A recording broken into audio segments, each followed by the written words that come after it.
Still opening bottles from the infamous trip to Total Wine. So tonight we are going to open yet another bottle from Foursquare Distillery. This is a very distinctive shaped bottle. Yeah, it's kind of weird and awkward. But this is produced by Foursquare, so it's a Barbados Rum. It's a combination of pot and column still, and it's produced by R.L. Seal, who's the master distiller at Foursquare Distillery. So this is, it's under 40 for this bottle, if I remember right, in terms of price. So this is not, massively expensive premium run. This is a completely and utterly affordable, probably in the same price line as the Doorleys that we opened the other day. Here is a taster of the R.L. Seal Barbados wine, or Barbados wine, Barbados rum, right? Yeah. Finest aged. I'm not sure it's actually their finest. 43% alcohol, 86 proof, so it's going to be a little hotter than a lot of the Americans, which are at 40. Is your microphone on? My microphone is not on. All right, so we're going to do Drinky Poo. Salute to all of you that are tuning in or seeing this in the future, right? Future? Yeah, okay. So have a drink. Enjoy life. So toast to good things this week. Okay. I got to go garage sailing. She did, and she was very excited to go garage sailing. She found me cocktail picks or cocktail stirrers that have like show next week because they're in the wash. They still need to be washed, right? They're in the wash. They're in the wash. Excellent. We picked up some board games and various other things. Yeah, it was so she was texting me, "Do you need this? Do you need this? Do you need this?" I was very good. I didn't just say yes, yes, yes to everything. And it was a neighborhood garage sale, so there was a mask rule, and a lot of the places had up their Venmo payment sign, so you could pay them no contact. So that was cool. Yeah. So what other good things have happened? I got a microphone. So 2020, we didn't think we were going to have a Tour de France. They managed to get the Tour de France off and going, and they completed the Tour de France this morning. And what an amazing tour it was. I know most of you probably could care less, but this was an awesome tour. This is probably the best. I'm not even into the tour, and I thought it was a pretty awesome tour. Yeah, this is probably the best tour I've seen in easily a dozen years, maybe more. Yeah, and second to last day, the yellow jersey, the winner of the entire thing, changed hands on an absolutely fantastic ride. It was very cool. Be happy for me. I had a really good tour. Yeah, so that was good stuff. Today, Pogača on winning the yellow jersey and the polka dot jersey and the white jersey. Yeah, so best overall, best young rider, and best King of the Mountains, or King of the Mountains jersey. So way to go today. So what are we going to do tonight? Well, I'm not really sure what holds this session together. If you saw the last episode, you know that we got through all of Minimalist Tiki's 30, here's the minimal recipes that you should be able to do to have like a credible claim to being able to do Tiki. We're done with that. So this week is like, now what do you want to do? I don't know. What do you want to do? Well, I don't know. What do you want to do? Well, the first thing that I wanted to do was, if you remember back a couple of weeks, several weeks, 4 weeks, whatever, I started on this journey of making some homemade bitters. And so this week, we put those bitters together. We crafted the bitters. So they came out of their decanting jars. We mixed, we taste, we put them all together. And so we've got some homemade blackberry bitters and some homemade spice bitters. And I hunted around for various tiki or tiki-esque recipes to make use of those bitters, and that's what we're going to do this evening. So that's the thing that holds us all together, is that we're going to make use of homemade bitters, my homemade bitters, our homemade bitters, whatever. All right, so interesting note, and one of the things I discovered, bitters aren't actually used a whole lot in tiki drinks. it's kind of rare to find a significant amount of bitters in a tiki cocktail, especially in so you'll commonly see a dash, maybe two, but when you're dealing with tiki drinks that are fairly large in terms of volume and crushed ice and that sort of thing, that's actually much less than, say, a couple of dashes of some bitters put in your Manhattan, which is, just, your 2 ounces of bourbon or rye, 1 ounce of vermouth, and then 2 dashes of bitters. So the bitters there are a fairly significant portion of the volume.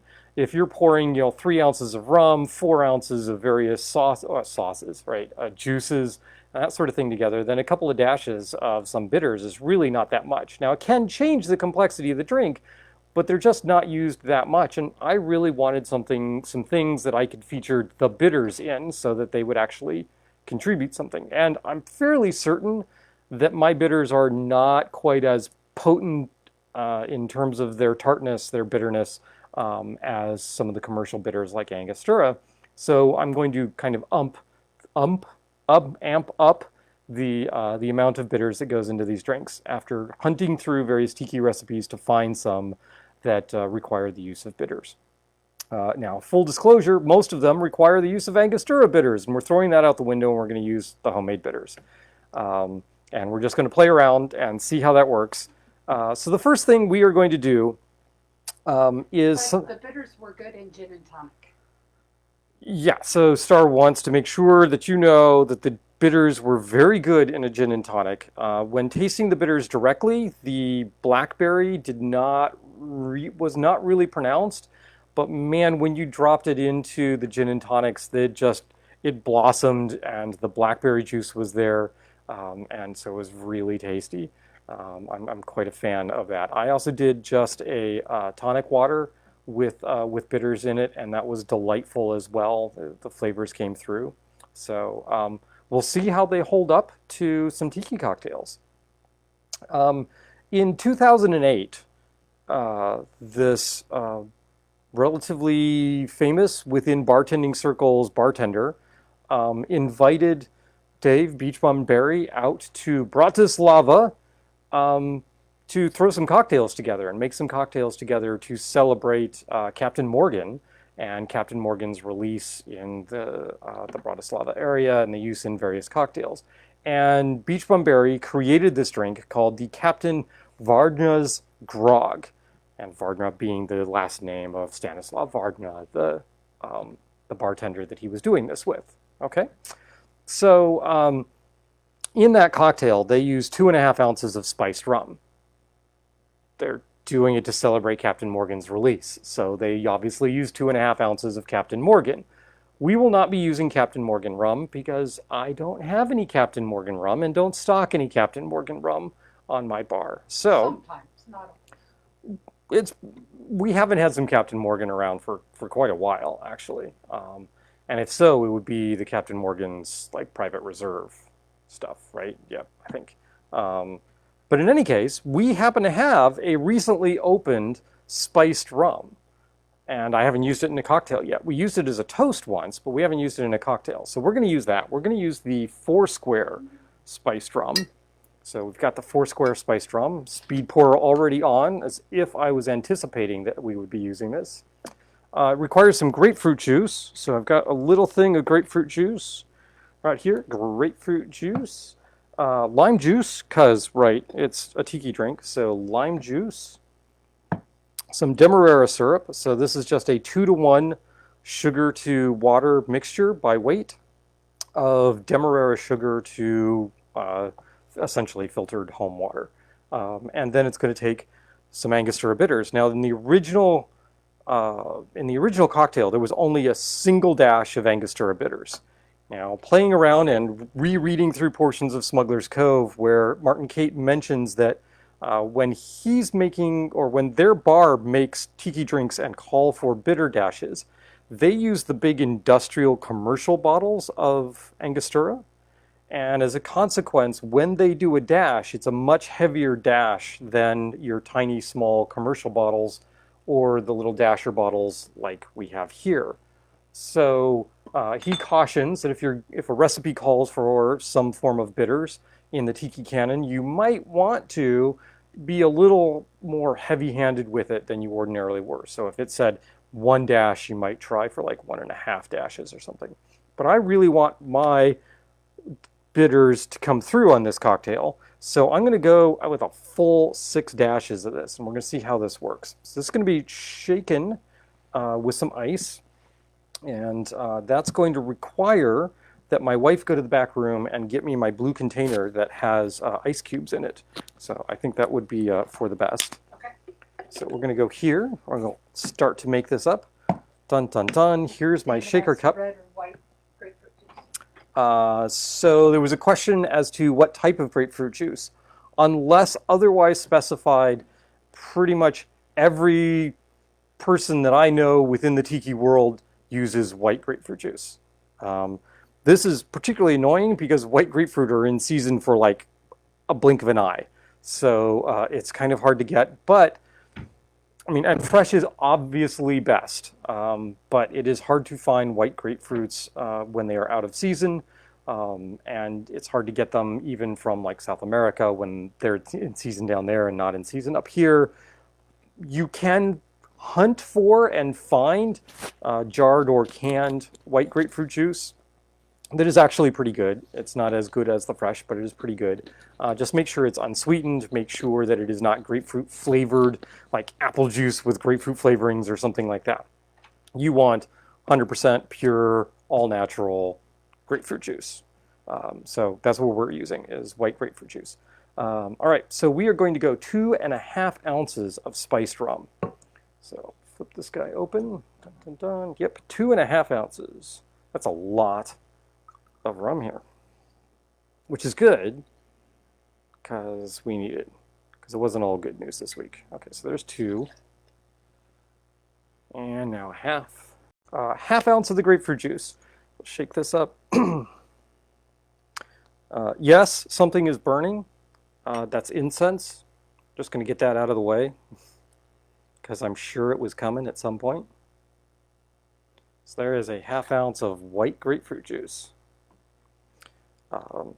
If you don't happen to have access to your white grapefruit juice, you can use, obviously, the pink grapefruit juice. I would cut back on whatever the sweet portion of your cocktail is, because like your pink and your ruby red grapefruits tend to be much sweeter than your white grapefruits. So pull back on your sugar content for the other ingredients there. 3/4 of an ounce lime juice. 3/4 lime. I believe we have been joined by the 3rd member of our household. I think I saw a slinky black cat running around here somewhere. So everyone say hi to Emo. Hi, Emo. So there's the grapefruit juice, the lime juice, the rum, and now we need some demerara syrup. So my demerara syrup is right here. There's a little tiki music. Dun, dun, dun. 3/4 of an ounce. And yes, I broke my cardinal rule. I wrote my instructions down without auto-correcting for put your thicker, more viscous ingredients in first. And as a consequence, come out of there. The demerara syrup is sticking to the inside of my jigger. It's all right. It'll all be good. We're going to go with 6 dashes of my homemade bitters. Now, this is a blackberry bitter, and what we did is we took some lemon zest and some lime zest and a whole bunch of blackberries, and not a whole bunch, like ½ a cup, 3/4 of a cup, macerated that all together, and then put that in a jar with some 100 proof vodka. Yay, a use for 100 proof vodka. And then did a separate jar that has a whole bunch of various barks and roots and hops and coriander and all sorts of other things thrown in it, and aged the 2 of them separately. Then when we married them, we started with the fruit portion of the bitters and then just added slowly small amounts of the spiced bitters to that in order to get a balanced flavor profile that we wanted. And we think, so we spent one evening just doing that, and that seems to worked out fine. the spice can overwhelm the bitters a little bit, so we had to back off on one of our first tries where we got the spice level just a little too high. All right, so we're gonna go 1, because that's pinkish red color, 2, 3, 4. Actually, I'm gonna pull up at 5. I think that seems about right to me. I don't know why 5 seems right. We're gonna lid this up with some ice, and then we're gonna shake it. We're just gonna pour this straight into a glass. Dave Barry is, bless his heart, he is definitely a purist. When he says tiki, he means something very specific in mind, and if it doesn't have a Polynesian element to it, it's not tiki in his mind. And I think there's a special hateful place in his heart for the Geek Tiki mugs, and therefore, in his honor, we're going to put this drink into a Geek Tiki Rocket Raccoon Tiki mug, because I like Rocket Raccoon, I like Tiki mugs, and there. That's what we're going to do. So I need ice. So Brooke is having, David's having some VSOP. Uh-huh. Brooke is having a Blackberry bitters made by Lovecraft Cocktail. Yay. And a Manhattan made with Copper Fox rye. It's very good. It's very smoky, and the bitters work great. Oh, excellent. Glad to hear it. Yeah, I did gift Brooke and Andrea with some bitters the other night because I know that they would use them. And I wasn't sure.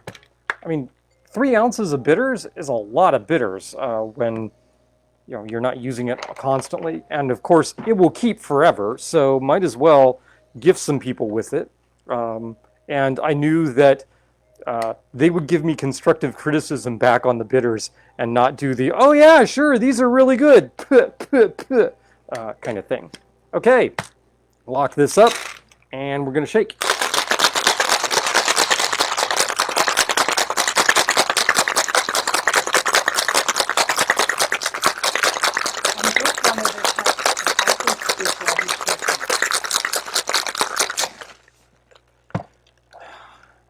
And you know, halfway through that, I remembered, oh yeah, turn the body so the shaker isn't actually facing the computer. So, Colleen is drinking a glass of milk. A glass of milk. No alcohol for 6 months. No alcohol for 6 months. Oh, so I'm sorry, Colleen. No alcohol for you for 6 months. Star and I, we will endeavor to make up for that shortcoming. How's that? Will that work? So this just gets poured straight in. I have never made this drink before, so I am going to stick a straw in here, give a taste of it, and if my suspicions are correct, this will be tasty, but I may want to dilute it just a tad.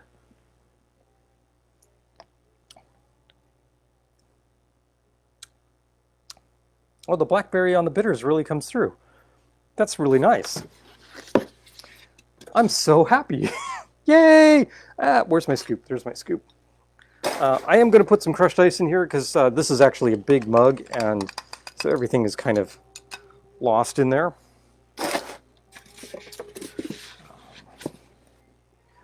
That straw goes over there because I don't want to drop it back into the drink. Let's see, Rocket needs something besides a pale green straw. Nope, not the Mickey Mouse straw. Okay, fine. We'll just go with Star's purple bamboo straw, because that'll work. And we are going to garnish that with a little mint. Stick some mint in there. There's some mint.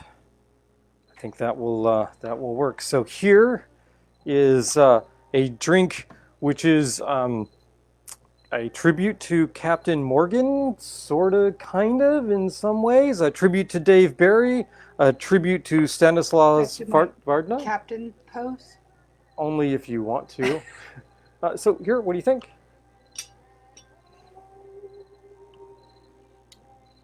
Well, the blackberry does come through. I know. Yeah, it's really That's nice. Awesome. It comes through much more than it does tasting it straight. I don't understand. Someone with better chemistry background than me is going to have to tell me how that works and why that works in that way. But yeah, so the spiced rum, the bitters all come together. I like that. That's nice. Yeah. Once again, should I be surprised that a cocktail recipe from Dave Beach Bum Berry is awesome? No, I really shouldn't. And even if I play around with it and go off book a little bit, it's still pretty awesome. So there we go. Thank you, Dave. Thank you, Mr. Berry. Sorry, I do not know the man personally. It's a little too familiar. So there we go. There's our first drink, first successful outing for me. Well, it's okay, second if you count the gin and tonic. Right. So first successful outing of using the bitters. the new home bitters in a tiki cocktail. Yeah. So that works. Yeah. Yay. I mean, let you have some of this cocktail. Okay. Because I know what's coming up, and he's not getting any of them. So. Either of the other ones? Either of the other ones. Oh my goodness. Wow. Okay. Well, then it's a good thing I went with a mug that I like. Oh. Wait, here. Let's put Rocket up front. Can you see Rocket? You can see Rocket. Oh, hey. Over here is a mixing pint that I've put some little light stuff in. So, of course, you can't see it or read it, but it says Angel's Envy on it. So, Angel's Envy happens to be one of my, if not my favorite rye. It's finished off in a Caribbean rum cask, which is brilliant and awesome. I don't even know where this came from. The drink does feature bitters in it, but there was some suggestion that we should use banana liqueur this week. And so, sure, fine, let me go hunt down something that's got banana liqueur in it. Turns out that Smuggler's Cove does... Alyssa wants to know what's burning. Alyssa, if you missed it, the incense is burning. Thank you, Alyssa. Where was I? I was talking about Smuggler's Cove. Smuggler's Cove, apparently, unbeknownst to me, occasionally does concerts. Okay, probably not now, but they have done them in the past. And Martin made a drink called the Naked Ape to celebrate a band, I guess a local San Francisco band called Ape, that was going to be playing at Smuggler's Cove. And so what we're going to do for you now is the drink called the Naked Ape. Unfortunately, I don't have any bananas on hand. So there's going to be no banana garnish for you. Sorry, it's just not going to happen. So what I was going to do is take some banana leaf. So I have these large sheets of banana leaf, and you can pick them up frozen from pretty much any international market. They're dirt cheap. They last forever. Well, not entirely forever, as I found out when I opened up this package again. And opened it up and went, oh, no, we're not using that. So there will be no banana leaf twirl in the cocktail glass. We're not going to do that. So you're going to get a stripped down, garnished version of the Naked Ape. So what's in the Naked Ape? Well, the Naked Ape is a little atypical because it uses lemon as its predominant sour. I know I've got some lemon here. So here is some fresh squeezed lemon. It uses cinnamon syrup. And whenever something calls for cinnamon syrup at my bar, I just pull out my spiced syrup. So it has cinnamon in it, but that is not the end all and be all. There's a lot more spices in my spiced syrup. And so I'm going to use my spiced syrup. Spiced syrup. Dun, dun, dun, dun, dun. And what else? Banana liqueur. So there's some banana liqueur over here. We need some black blended rum. So blended rum, meaning that it has both pot still and column still elements in it. And then we're going to use some Smith & Cross Jamaican overproof Navy strength rum, lightly aged, for a little backbone to it. And then we're going to go with a couple of dashes, probably just 2, maybe 3 of the spice mixture, probably 2 because the spice mixture is pretty strong. The spice mixture that I used to add to the Blackberry bitters. So that's what we're going to do, and this is actually going to go in and be blended. So we're going to have to start with a blender tin instead of a shaker cup. So here we go. Here is the blender tin. This time I'm going to remember that syrup goes in first, right? Yep, remember that. Syrup is going to go in first. And how much of this do we need? We need 3 ounces. No. Half ounce. Half ounce of the syrup. 3 ounces of syrup. What are you thinking, man? Half ounce. And this has as its base the Demerara syrup, but it has been infused with cloves, Jamaican allspice, cinnamon, cardamom, star anise, a few other things in there. So it's really yummy. It's really good poured over ice cream. Vanilla ice cream makes it really, really nice. So now I want to clear out my jigger, so I'm going to use a half ounce of the lemon juice. So there are 2 questions here. Yes, Is banana liqueur better than artificial banana flavor? Yes. Although the cheaper brands of banana liqueur, you might be hard pressed to tell the difference between them. But I actually have 2 different kinds of banana liqueur. I have a bottle of what I think is, it's like Bowls banana liqueur, and it's okay, but it does come across as that imitation banana flavor, right? It's not a true banana-ish flavor. But I do have also a small amount of a banana liqueur, Banana de Brazil. I can't remember who makes it. It may be Difford's, I'm not sure. But Brooke and I split a bottle of this, so I've got some of that on hand, and that's what we're going to be using this evening. So, how do you strip an already naked ape? How do you strip an already naked ape? Well, naked, as we all know, refers only to the fact of wearing clothing. So if you're going to be stripping a naked ape, you're going to have to just shave him, I guess. I think that's the only way to do that, right? And, better you than me shaving an ape. Yeah, that doesn't... I'm pretty sure Tarzan never even tried that. And, Tarzan was king of the apes, so good luck to you on that one. All right. Dave Fogel. Yay, Dave. Mr. Fogel. All right, so there's a half ounce of my banana liqueur. Not my banana liqueur, the banana liqueur that I have on hand. Got the spice syrup. We've got the lemon in there, right? I did do the lemon, yes? Anyone want to tell me? Did I do the lemon? It smells like lemon. Okay, so we're going to go with that. We're going to say yes on the lemon. And we need 1.5 ounces of a black blended rum. And here I am going to use the Pampero Aniversario. Pampero Aniversario. If you look for this bottle in your local liquor store, you won't find this bottle because it's usually wrapped in a leather bag. Yeah, it's kind of a cool leather bag. I use it for carrying around gaming stuff because that's what I do, right? Okay, so we need 1.5 ounces. So there is 1 ounce. We've got a Jeff K. There's a half ounce. Hi, Jeff. Yum.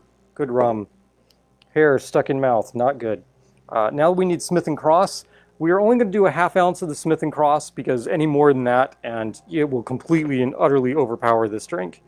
Smith & Cross is Jamaican based and slightly overproof. It's Navy strength at 57% alcohol.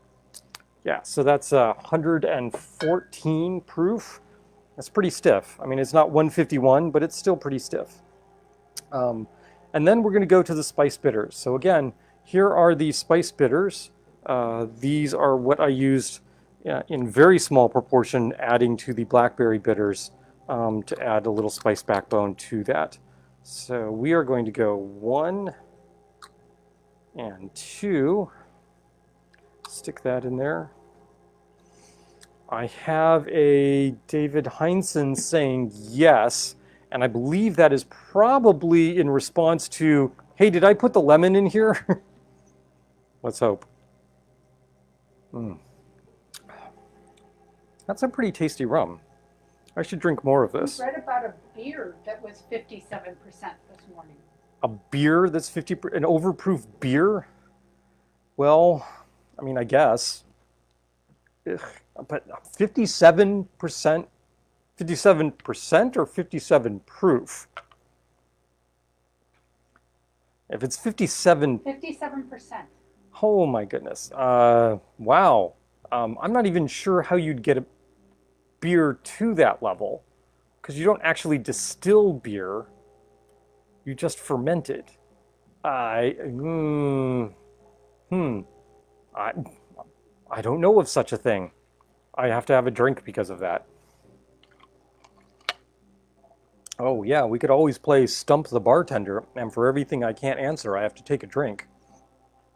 Which is great because then anytime I want to drink, I'm like, what's my middle name? I don't know. Drink. Yeah. See, there you go. All right, so this is going to go with some crushed ice and a couple of ice cubes just for agitation purposes. So this is a trick, again, picked up from reading Smuggler's Cove, where you throw in some crushed ice. Here's basically a scoop of crushed ice. And then you add a couple of cubes to that to agitate this. So they will spin in the blender. And I want to actually add a little more crushed ice to this because it seems kind of paltry. So supposedly they iced it to a temperature that froze the water but not the alcohol. Oh yeah, yeah, yeah. So that's how they used to do Applejack. So the early settlers would freeze fermented apple juice and they would just take off the water that froze, and what was left was a higher octane liquor. But getting to 57% alcohol, that's, wow, that's pretty stiff. That's pretty amazing.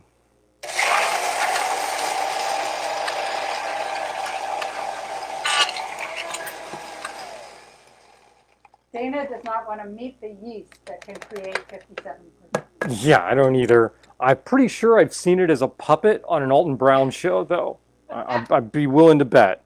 You know, and yeah, you don't want to meet that puppet in a dark alley. Shades of Avenue Q, the back history. Yeah. Dark Tales of Avenue Q. Oh, someone's got to do that at some point. Probably already done. Probably already done. All right, and this just gets poured straight into, no it doesn't, it's an open pour with gated finish. Well, what does that mean? So an open pour with gated finish is basically that you are just going to take the mixing tin and pour it in until you get about 3/4 of the way up, and then you're going to slap a strainer on top of this in order to hold out the larger pieces and so you don't overflow the glass. What I'm actually going to do is I am going to take my Hawthorne strainer, and you can put this on the top here like this, and you'll see it'll strain out all of the ice. Well, we don't want to do that for this pour. That's why we're doing an open pour. So I'm going to back up my strainer to about here. So what I'm going to do is I'm going to allow the crushed ice to flow through, but not the big ice cubes. At least this is the plan. So we're going to go here with this. And we're still keeping some of the crushed ice behind, so that's not entirely successful. And there's a big cube. I mean, it's not horrible if you get a big cube in there, but all right. So it's about 3/4 of the way, and then you want to actually do the full. See, I'm using a large tiki glass here, so might as well just do this. It's all going to go in. It'll all fit. No need to do the gated finish, buddy, because I used an overly large mug. All right, so there we go. We're going to garnish this with a pineapple frond that's got a mint leaf stuck through it. Shoomp. Just like that. See, isn't that kind of cute? That is cute. Right? Yeah, ta-da. And then we're going to stick a straw in this because we're going to use one of Star's straws because I know that she's going to want to drink this. But I'm going to reach over. How is it my straw? The purple one's mine. The purple one is yours, so I'm drinking out of yours, whatever. Okay. All right, so I'm going to take a taste here. Surfside Sips straws, awesome straws, Lovecraft for 20% off. I think you're going to like that. Yeah, Yeah, banana comes through, and it's not the icky artificial banana. It's there's like some almost banana peel elements to that. Um, I like that. yeah. Um, hmm. Although it does make me wonder if I backed off on the Pampero Anniversario and maybe used like the Paradeuces. Mm? So the Paradeuces is a rum that is produced in Oaxaca, Mexico. And the first time I tasted it, I was like, what on earth am I drinking? Because it was very much like fermented banana peel. And Star still hates it. I've grown Well, to I have not tasted it again in a cocktail, so right. It goes into the banana daiquiri at Archipelago. I think they use the do Paradeuces, they? at least I know they partially. use it in their The trailer park trash trailer drink or park whatever it trash is. drink or Yeah. whatever that I like a lot. Yep. So the lesson is, even if you have a rum that you don't think is particularly yummy and tasty, sometimes you can make it work in a cocktail. You just have to be able to play around with the flavor profile. So that's the Naked Ape. And I don't know, that worked. The spiced bitters seem to add a little something to it. You've had the Naked Ape before, but we used when I say you've had the Naked Ape before, I'm speaking to my wife here, but you had the Bowls banana liqueur. Um, This this is better. this creme de banana is a better flavor for the drink, and I think the spice bitters really did help that. Now, Brooke was saying when she smelled the spice bitters that it gave her the scent of like sandalwood, like burning sandalwood. I can see that. It does smell good. It's also really pretty concentrated with the spices, which is why I only went with 2 dashes of that. Now, in the Naked Ape and Smuggler's Cove, there's only a single dash of Angostura bitters in there. Um, I like this better, actually. But I don't know if that's because we're using the different banana liqueur, the different rums. I know I've used different rums for making Naked Ape previously, et cetera, et cetera. All right, so yay, success number 2. The other thing I could do is I could make like a version of this that is straight up just with the Angostura bitters and then drink that and then compare that to the drink with my own bitters. But I figured we didn't need to go through 6 cocktails this evening, so maybe 3 is a better course, especially since last week we did 4. We got through 4 cocktails. It was fun, but better to do that last week than have one last remaining cocktail from Minimalist Tiki this week, and then have to work around that. So we're working around my homemade bitters this week. I made bitters. I made bitters. How cool is that? That is pretty awesome. Even though And it going up a level in your. it might be going up a level. Yeah, I may have leveled up. Although it's hard to say it's leveling up when it's like, here, cram a bunch of stuff in a jar and pour 100 proof vodka on it and stir it every once in a while. I mean, yeah. Start with a recipe so you're not just like, sure, here's some wormwood and some other poisonous shit that I'm going to put in a reagent jar, and here, taste this. All right. Do not put garlic. Do not put mushrooms in your bitters. Both of them, obviously you can extract really horrible, deathly things from mushrooms if you have the wrong mushrooms. And garlic is actually prone to, what the heck is it? Botulism? I think it's botulism, which is why they tell you to not do like garlic infused olive oil either. Now you can do a quick infusion if you're going to use all of it there, but if you in one sitting. But if you're storing a garlic infused olive oil that's not commercially made, yeah, you're playing around with botulism and potential death there. So don't do that. Good to know. So don't do that, and don't use garlic in your bitters, as far as I know. All right. So we've done the Captain Varnez Grog, 2008 drink created by Dave Beachbum-Berry. We've done the Naked Ape. I don't have a date on that, but it's created by Martin Kate from Smuggler's Cove. And the last drink we are going to do is the... Before that, what did you learn this week? What did I learn this week? Tade Pojica can do one heck of a really good time trial. I learned to be careful how much spiced bitters to add to your blackberry bitters. What up? Pog? Oh, we did listen to a... We only got through half the broadcast, but we listened to a broadcast of Modern Bar Cart, a current one, instead of just trying to get through their back catalog. And it was talking about strange and unusual ingredients in cocktails, not just tiki cocktails, but cocktails in general. And so we talked about fashionola, which, near as I can tell, fashionola is, hey, I've got a bunch of fruit left over. Let's make a syrup out of it. Pretty much is how that works. Yeah, it's supposed to taste like Hawaiian punch. It is supposed, so yes. So the rule is it is supposed to taste like Hawaiian punch. Yes, the Hawaiian punch that if you're of my age, you grew up on, especially since I grew up 3 years on a tropical island. Yeah, the little dude with the Hawaiian punch smacking, people in the commercials. Yeah. All of you youngins are going, what are you talking about? Yeah, no, that sickly sweet Hawaiian fruit punch. Yep. Truth be told, it still exists. You can just substitute that for fashionola. You're probably fine. But if you happen to have a bunch of fruit lying around, like some strawberries, some blueberries, a little mango, whatever, make your own fashionola.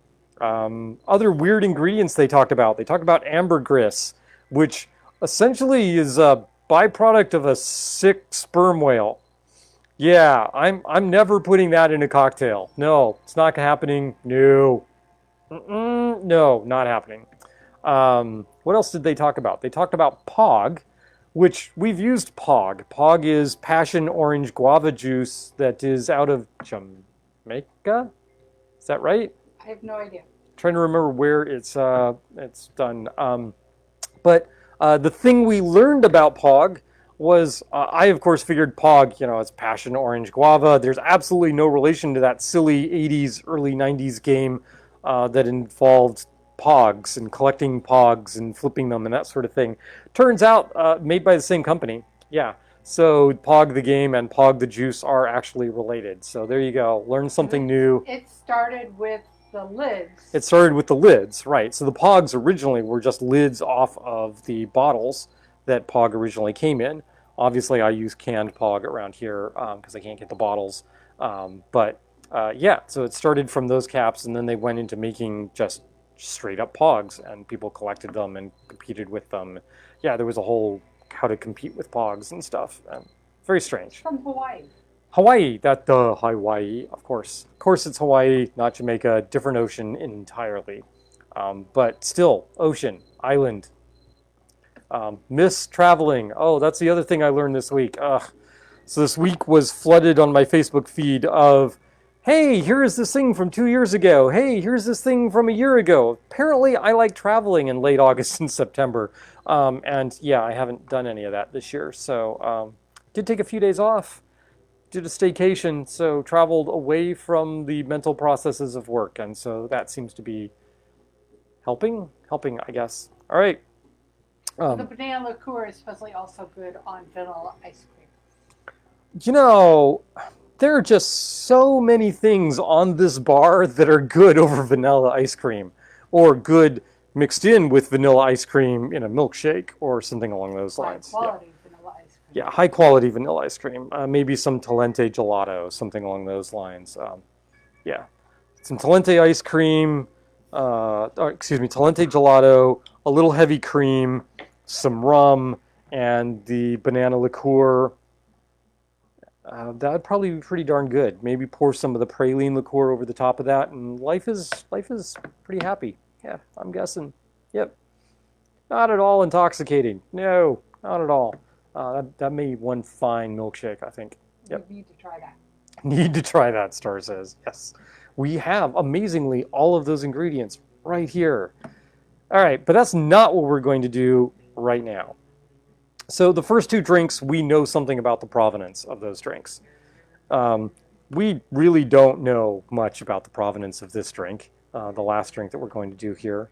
And for most of the cocktails that I make here, I am going back to a source that says this is the recipe, or at least this is one of the recipes for this cocktail. There is a story that this cocktail was created when a bar in Florida said, here's a bunch of stuff that we're just not going through our stock, and set them all out on the bar and said to their patrons, pay us X amount of money and mix your own darn drinks. And apparently, one of the yummy things coming out of that was a drink called the Rum Runner. Now, true or not, I don't know. But if you do any internet search on the Rum Runner cocktail, you will find a large number of different recipes for the Rum Runner cocktail. And in fact, one of the articles that you'll probably find pretty close to the top of your list is an article, I think it's from the Spice House, that says, here's 3 takes on the Rum Runner cocktail. So obviously, like, there's no canonical Rum Runner. So I'm throwing together 3 or 4 different recipes from the Rum Runner, from different recipes that I've seen, and we are going to do a Rum Runner cocktail. You want to use that instead? Yeah. Okay. All right. I was going to use this, but we're going to use that. Okay. Because I fell in love with it at Disney. Okay. All right. The 50s drive-in theater. Yeah. So here's the deal. Star loves Rum Runner cocktails. That's bad news because there's no canonical Rum Runner cocktails. So every time we go someplace different, she orders a Rum Runner. It's kind of hit or miss whether or not it's a good Rum Runner. But as long as there's a significant hit of alcohol in it, got to tell you, rum in it, my wife is probably going to be pretty okay with it. So, you know, significant hit of rum, significant hit of fruit juice. There's some blackberry or black raspberry in it. Her life is going to be fine. So she has decided that for that, we are going to use a mug from Trader Sam's Grotto in Disney. So this is a mug from Disney World, from the Trader Sam's in Disney World. This is the Krakatoa mug. Yeah, so this is when you order the Krakatoa cocktail. It comes in this mug, and things happen.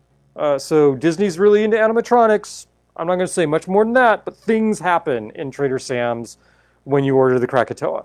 So there you go. We're going to make it in there. But we are not going to build it in there.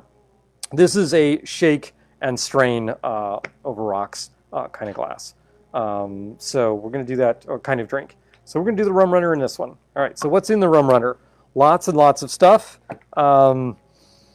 The sweetness is actually brought primarily from a blackberry or black raspberry liqueur, which is sweet, but it's also kind of tart. So this is not a particularly overly sweet drink, even though it has a fair amount of fruit juice in it. So we're going to start with shaker tin, right? Yep. So, you know, as I glance over the recipe and go, okay, where's the thick, viscous, sugary ingredient? Because I want to put that in first. Oh, right, there isn't one. Okay, good. All right, so we are going to go with, yeah, sometimes, you know, it's just you buy what's there. Arrow brand black raspberry liqueur.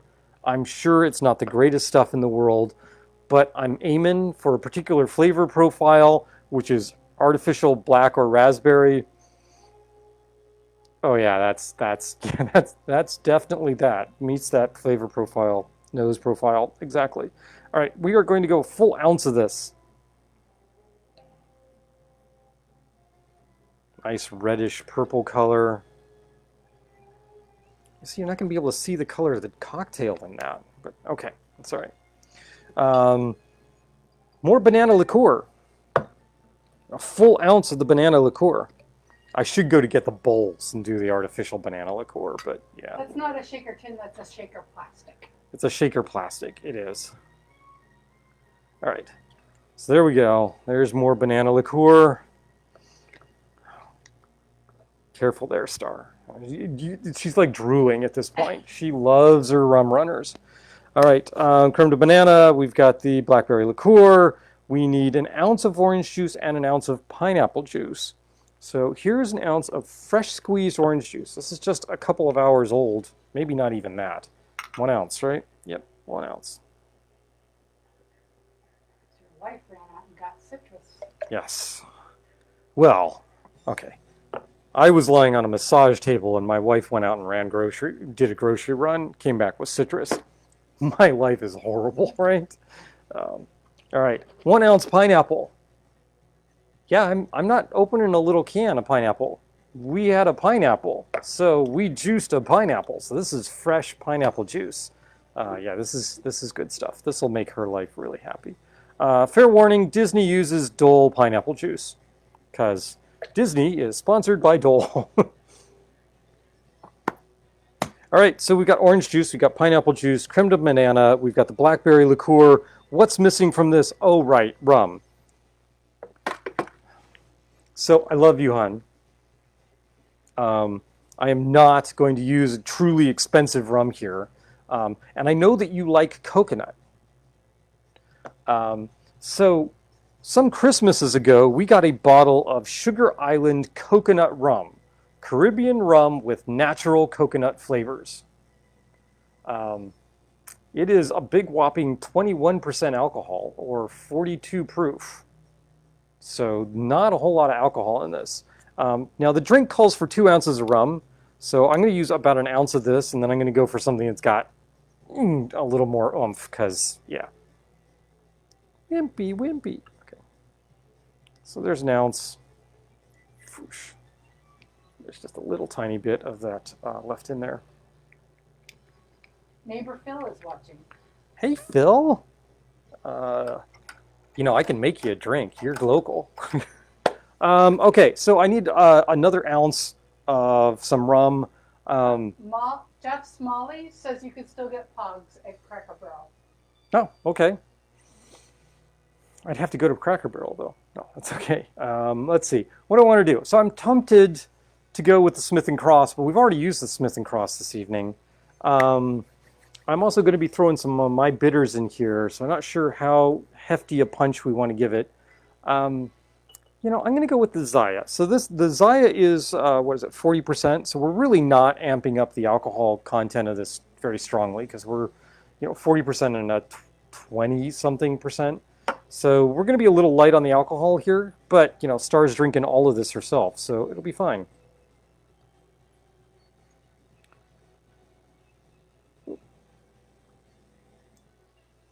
Come on, there we go. There's a full ounce.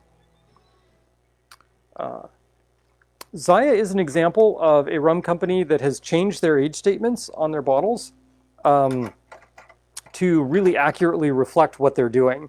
There's a great big 16 here on the label. But right above that, it says a blend of rums aged up to 16 years. So you should not read this as this being 16-year-old rum. This is partially a Solaris system that includes rums that could be as old as 16 years in it. It's actually kind of a tasty rum. We've used this before. This is from Trinidad, actually. Trinidad and Tobago. And this is, the Rum Runner is classically served just with cubed ice. But before we add the ice, I want to add some bitters. We're going to really amp up the blackberry portion of this. So we're going to use the blackberry spice bitters. And we're going to go 1, 2, 3, and 4. We did 6 for the Captain Varnez. So we're going to go with 4 here because we've already got a fair amount of, we've got some black raspberry in that. So I think we're covered. Throw some ice in here.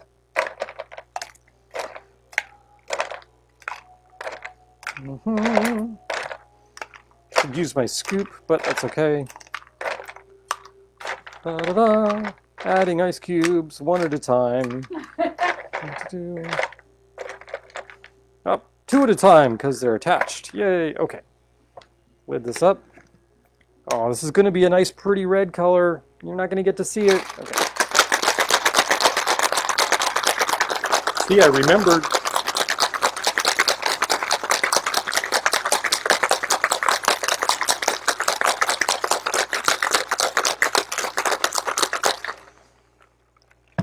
All right.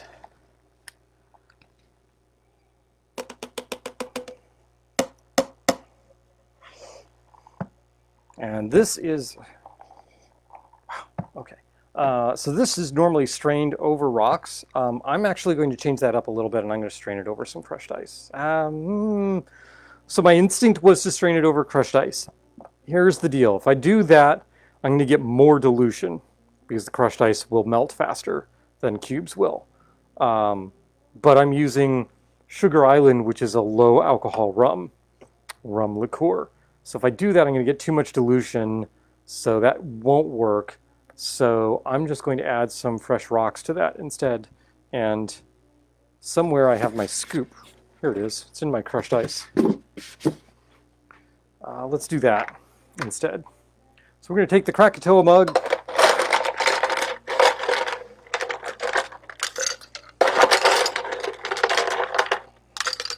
There's some ice cubes in there. Not that one. Not because I had anything against that particular ice cube. It was just one ice cube too many. So we're going to strain this. Is that too short? It'll work. Okay. So we're going to do.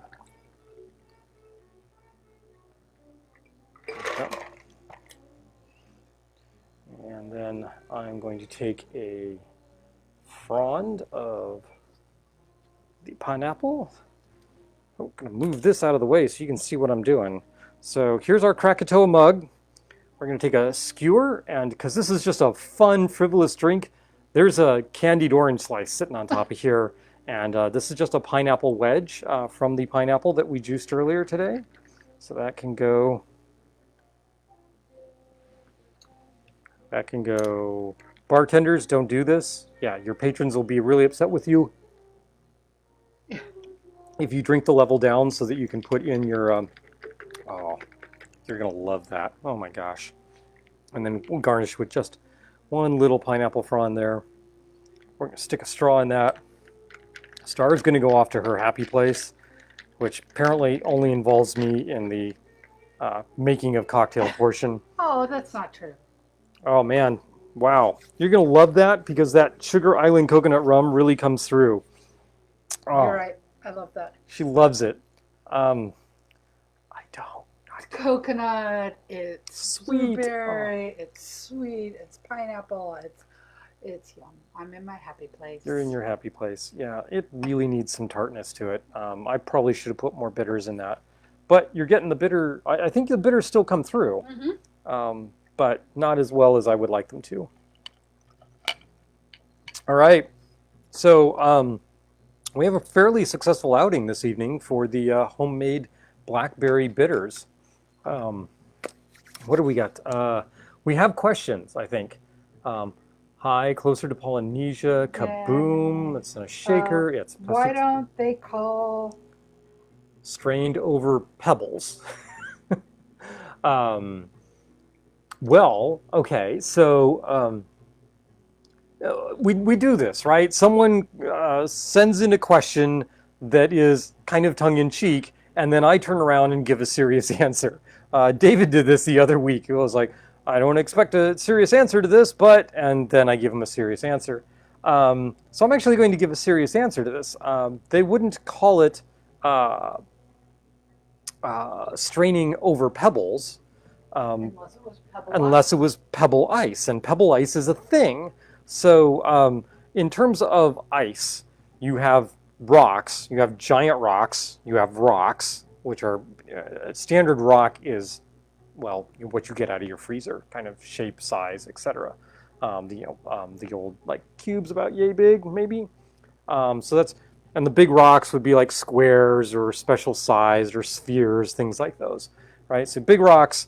You have rocks, and then the next one down is like pebble, which or cracked ice. You'll see.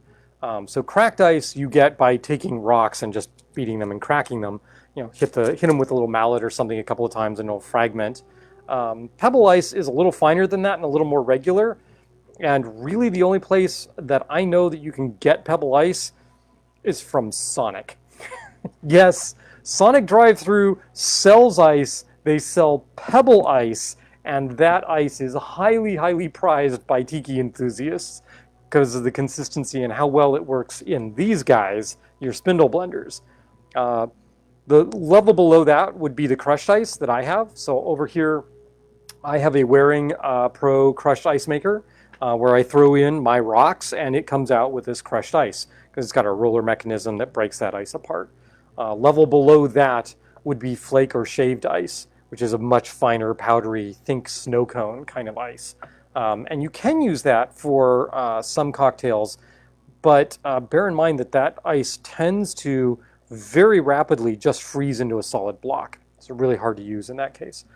Shaved ice can sometimes, you'll also see shaved ice used where they literally have a device that shaves an ice cube, a big block of ice, and it just produces really, really fine, powdery ice. Massive amounts of dilution when you pour alcohol over that. So they wouldn't call it strain over pebbles unless they meant strain over pebbles.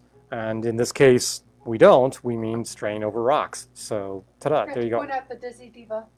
Oh, right. So, I don't know. Can you see here? If we do that, nope. Oh, if we do that, right there, you go. That's the Dizzy Diva cocktail pick, one of the set that we have.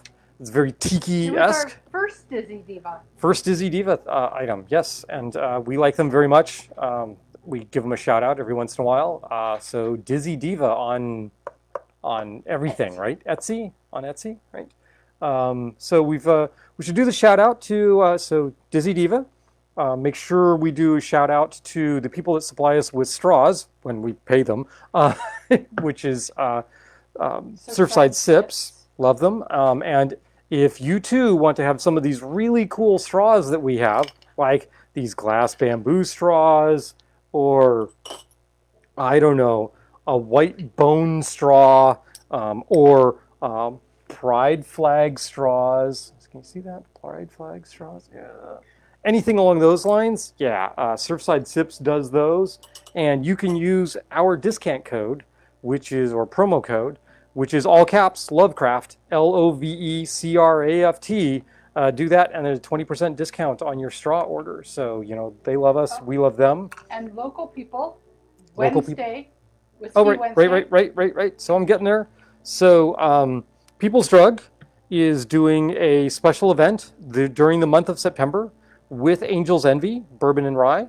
And so every Wednesday, they are having a Zoom call with the local rep, is most of the southeastern portion of the United States, if I remember right, Mr. Tony Burke from Angel's Envy. To get an invite, you have dinner and their special Angel's Envy drink. Right. So in order to get an invite to that and know what to log into, so this is only if you're local, you do have to order from People's Drug. But you should be ordering from People's Drug anyway because they're awesome, and we would really like them to still be around when we can actually go back to bars again. So yeah, order, a burger and a drink from People's Drug, or a Cuban sandwich, or they make some pretty mean Brussels sprouts, and John Schott over there pours some awesome drinks.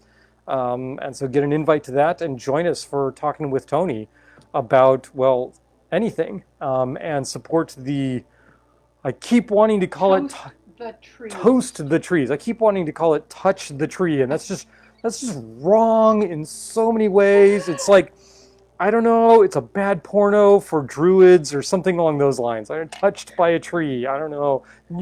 Okay. But so that's not the name of it. The name of it is Toast the Trees. Toast the Trees. Hashtag Toast the Trees. And so what they're trying to do is drum up support for their effort to plant new white oak trees so that they can continue to have white oak in order to make barrels to make bourbon and rye, which we'd like there to still be bourbon and rye in the world. So we need white oak barrels. And I think their goal this year was 40,000 trees.